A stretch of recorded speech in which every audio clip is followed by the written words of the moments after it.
ልጄን አፍቃኛለች ልጅ እንኳን ስትላት እኮ አልፈልግም ያለች ሴት እኮ ናት። ልጄን አፈቀችኝ እንዳለች እናት ታማ ህይወቷ አልፏል። እናቴ ልጄ ተባብለው እንኳን አንድ ላይ ሳይሆኑ እናት መሞታቸው በጣም ያሳዝናል። አንድ ነገር ልንገራችሁ፣ የደዚህ የህይወት ፈተና የሚጀምረው ከዛሬዋ ቀን ጀምሮ ነው። ዛሬ ፕሮፋይሏን ያጠቆረችው አይደለ? በውስጧ ደግሞ የዘላለም ሀዘንና ጸጸት ተቀብሮ ይኖራታል። ልጄ ዴዚ ጋራ ላይፍ እየገባን ይቺ ምስኪን እናት ሁሌ ስለ ልጇ ነው የምታስበው። ሁሌ ስለ ልጇ ነበር የምትጨነቀው። ሁላችሁም እንግዲህ እቺን ዴዚ ታምራት የምትባለዋን ልጅ ታውቃታላችሁ ብዬ አስባለሁ። በተለይ ቲክቶክ ላይቭ ላይ እየሰባበረች በምታወራቸው አዝናኝ አማርኛዎቿ አብዛኛዎቻችን እናውቃታለን። ቻው ትልና ያረና መጣና ሩንዳና መጣና ያረና ዳኑና እና የዚች የዴዚ ታምራት እናት ቲና የምትባል ማለት ነው እንዳረፈች ወይንም እንደሞተች ሰምተናል። ብዙዎቻችሁ ከዚህ በፊት ከልጄ ዴዚ ጋራ ላይፍ እየገባን ብዙ ጊዜዎችን አሳልፈናል።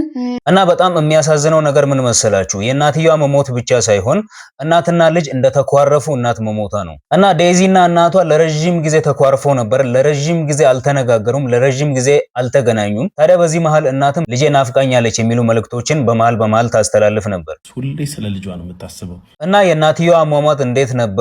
ምን አይነት ነገሮች ተፈጥረው ነበር?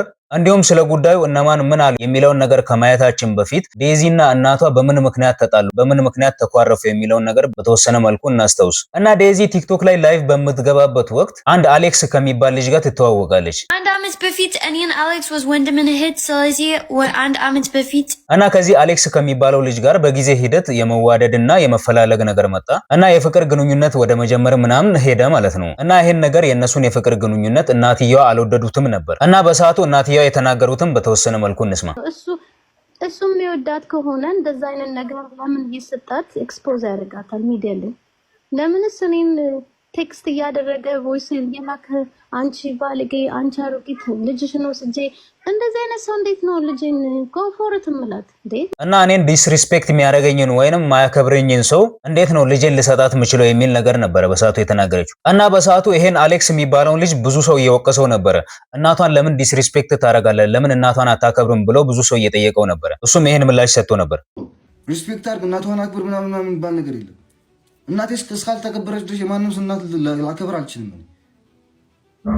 እስካሁን ምንም ነገር መጥፎ የማላወራው ነገር ለዚህ ብዬ ነው። በቃ ተይ ኦኬ። ልጅሽን መያዝ ከፈለግሽ ልጅሽን መያዝ ትችያለሽ። አሁንም እባክሽ ወደ ሌላ ነገር ሳይሄድ ወደ ሌላ ነገር ወሬ ሳልሄድ ሳንሰዳደብ ሳንንትን ሳንል ምናምን በሰላም እንትንትንና በሰላም እንለያ። እና ዴዚ ራሱ በወቅቱ በቃ እናቴ ተይኝ፣ እኔ የፈለኩት ሰው ጋር መሆን እችላለሁ፣ የፈለኩትን ሰው አግብቼ መኖር እፈልጋለሁ፣ አንቺ አያገባሽም የሚል አይነት መልእክት አስተላልፋ ነበር። እንዴት የኔ እናት አውረው ትግሬ ወንድ ግን እሷ ባል ነጭ ዱቄት ምንድነው? አንቺ ሂጂ. Like, this is respect. I respect my mom. Again, don't tell me, oh, Tay is he tribe, because Yanchi Bal Nech. እና እናቴ አንቺ የውጭ ሀገር ዜጋ ወይንም ነጭ አግብተሽ ነበር እና እኔ የፈለኩትን ሰው እንዳላገባ ለምን ትከለክያለሽ የሚል አይነት መልእክት ነበር በሰዓቱ ያስተላለፈችው። እና እዚህ ጋር እኔ እነዚህን ቪዲዮዎች ማሳያችሁ ልጅቷን ወይንም ዴዚን ለመውቀስ ወይንም ሌላ ሰውን ለመውቀስ ምናምን ሳይሆን በሰዓቱ የነበረው ነገር ምን ይመስላል የሚለውን ነገር ለማስታወስ ብቻ ነው። እና በዚህ በተፈጠረው ነገር ምክንያት እናትና ልጅ ተኳርፈው ለረጅም ጊዜ አልተገናኙም፣ ለረጅም ጊዜ አልተነጋገሩም። እናቷም ውጭ ሀገር ነበር የምትኖረው፣ ዴዚ ደግሞ እዚህ ሀገር ውስጥ አግብታ ምናምን ይሄ አሌክስ የሚባለው ልጅ ጋር ተጋብተው አንድ ላይ እየኖሩ ነው። ኢቭን አሁን ላይ ነብሰ ጡር ነች። ታዲያ እናቷም ልጇ እንደናፈቀቻትና ልታገኛት እንደምትፈልግ ትናገር ነበረ። በዚህ መሃል ነው እንግዲህ ሞት የቀደማት። ልጄ ናፈቀችኝ ብላ ፖስታ ነበረ። ልጄ ናፈቀችኝ እንዳለች እናት ታማ ህይወቷ አልፏል። ይሄ በጣም የሚያሳዝን ነው። ሚዲያ ላይ እንግዲህ ሁላችሁም ታቋታላችሁ።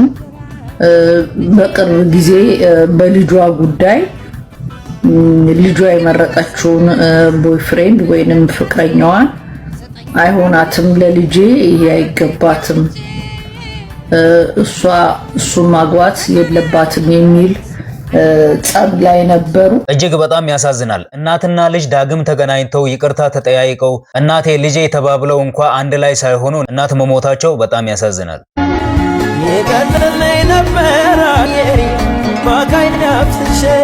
እና እዚህ ጋር ደግሞ አንዳንድ ሰዎች ዴዚን በጣም እየወቀሷት ነው። ለእናቷ መሞት ተጠያቂ የሚያደርጓት ሰዎች ሁላ አሉ። እስኪ እቺ እህታችን የምትለውን ደግሞ እንስማ። ሂዳ ተዘፈቀች አይደለ? ሂዳ ተዘፈቀች። ልጄን አፍቃኛለች ልሽ እንኳን ስትላት እኮ አልፈልግም ያለች ሴት እኮ ናት። አልፈልግም። እሺ ይሁን። አንድ ነገር ልንገራችሁ፣ የዴዚ የህይወት ፈተና የሚጀምረው ከዛሬዋ ቀን ጀምሮ ነው። ዛሬ ፕሮፋይሏን ያጠቆረችው አይደለ? በውስጧ ደግሞ የዘላለም ሀዘንና ጸጸት ተቀብሮ ይኖራታል። የዘላለም ሀዘንና ጸጸት ተቀብሮ ይኖራታል። የእናቷን ሞት ያቺ ቅማላም ራሶች ዘንቢላ ሰካራም የዴዚን እናት እና እዚህ ጋር ማን ነው ጥፋተኛ ማን ነው ትክክል፣ ዴዚ ራሷ ጥፋት ነበረባት ወይ ጥፋት አልነበረባትም የሚለው ነገሮችን አናቅም፣ እኛ ስለሱ አናወራም። ነገር ግን ምንም ቢሆን እናቷ ነች የሞተችው። ምንም ተኳርፎ ቢሆን እንኳ የእናት ሞት በጣም ያሳዝናል። በዚህ ልጅቷ አዝና ባለችበት ወቅት ላይ እንደዚህ አይነት መልእክቶችን ማስተላለፍ ተገቢ ነው የሚል እምነት የለኝም። እናንተ ምን ትላላችሁ? ነገር ግን እንደተኳረፉ ይቅርታ ሳይጠያየቁ እናት በመሞቷ ልጅቷ ምን ያክል ጸጸት ውስጥ ልትገባ እንደምትችል መገመት አይከብድም። እስኪ ሞን የሚባለው ቲክቶከር የሚለውን ደግሞ በተወሰነ መልኩ እንስማ። ጋይስ በህይወታችሁ እንዳይረፍድባችሁ እሺ። የዴዚ ማዘር ምን እንዳጋጠማት ሰምታችኋል። በጣም ነው ያዘንኩት። የዴዚ ማዘር ማለት ለኔም እንደ እናቴ ነበረች። እስቲ የሆነ ቪዲዮ ላሳያችሁ።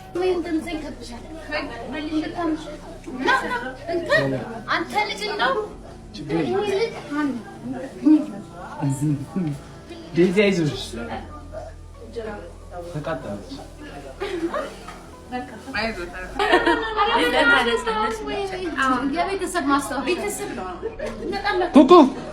ኩኩ ሂድ ብርቱካን ስጣት።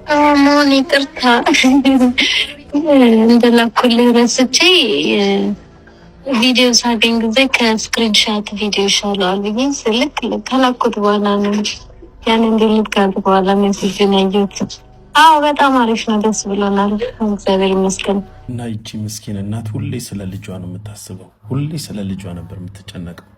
ሁሌ ዋትሳፕ ላይ ሜሴጅ ትልክልኝ ነበር፣ ሁሌ ቮይስ፣ ሁሌ ስለ ልጇ ነው የምታስበው። ይሄ ዴዚ አማርኛ ስለማትችል አትሰማውም። ብትሰማውም ችግር የለውም። ለሌሎቻችሁ እንዳይረፍድባችሁ ነው። እናታችሁን የሚበልጥ ነገር አይምጣባችሁ። ብታስከፋችሁ ራሱ አደባባይ ላይ አትወጡ። ዴዚን በቻልኩት መጠን እሷ እንዳለች ለመምከር ሞክሬያለሁ። በጣም ግን እኔ እንጃ ሰምሃው ብሎክ እደረጋለሁ ኢንስታግራሟ ላይ። በቃ መጥፎ ጓደኞች ነው የገጠመችው እና ሰምሃው የተሳሳተ ነገር ቢኖር ራሱ እንዲህ መቆራረጥ የለባቸውም ነበርና እናንተም የእድሜ ልክ ጸጸት እንዳይዛችሁ። አንዳንድ ጓደኞች ደግሞ ተው፣ ከራሳችሁ ቤተሰብ ሳትጣሉ ሰውን ከቤተሰብ አታርቁ። ምንም ቢሆን እናት ናት እና በጣም ነው ያዘንኩት። ቲናዬ የኔ እናት ነፍስሽ በሰላም ትረፍ። እግዚአብሔር ከደጋጎቹ ጎን ያሳርፍሽ። ጋይስ አይርፈድባችሁ፣ ሁላችሁም አመሰግናለሁ። አይርፈድባችሁ ትልቅ መልእክት ነው። ምንም ነገር ቢፈጠር ምንም ነገር ቢሆን እናት እናት ነች። እናት ብታኮርፍ እናት ብታስኮርፍ እናት ነች እና በዚህ ልክ ደግሞ አደባባይ ወጥቶ ምናምን እንትን ማለቱ ተገቢ ነው የሚል እምነት የለኝም። እና ምን ያክሎቻችንን አሁን ከጓደኞቻችን ጋር ከቤተሰቦቻችን ጋር ተኳርፈን ያለን አስባችሁታል? እንደተኳረፍን ይቅርታ ሳንጠያየቅ የሆነ ነገር ቢፈጠር ምን አይነት ጸጸት እንደሚኖር። ስለዚህ ባካችሁ ሳይረፍድብን ይቅርታ እንጠያየቅ ለማለት ነው። እና በመጨረሻ አንድ ጥያቄ ልጠይቃችሁ። እናንተ የወደዳችሁትን ልታገቡ የምትፈልጉትን ሰው እናታችሁ ባትወድ ማለት ከተለያየ ነገር አንጻር ነው እና ይሄ ሰው ይቅርብሽ፣ ይሄን ሰው አታግቢ፣ ወይንም እቺ ሴት ትቅርብ፣ እቺን ሴት አታግባ ብትል እናት የእናታችሁ ምክር ሰምታችሁ ልታገቡት የፈለጋችሁትን ሰው ትተውታላችሁ? ወይንስ እናቴ አንቺ የራስሽ ጉዳይ እኔም የራሴን ላይፍ ነው የምኖረው፣ ስለዚህ የፈለኩትን ሰው አገባለሁ ጣልቃ አትግቢ ብላችሁ የወደዳችሁትን ሰው አግብታችሁ እናታችሁን ትገፋላችሁ? እስኪ ሀሳብ አስተያየታችሁን ኮሜንት ላይ ንገሩኝ። እና ለዚህ ቻናል አዲስ ሆናችሁ ሰብስክራይብ ማድረግ እንዳይረሳ።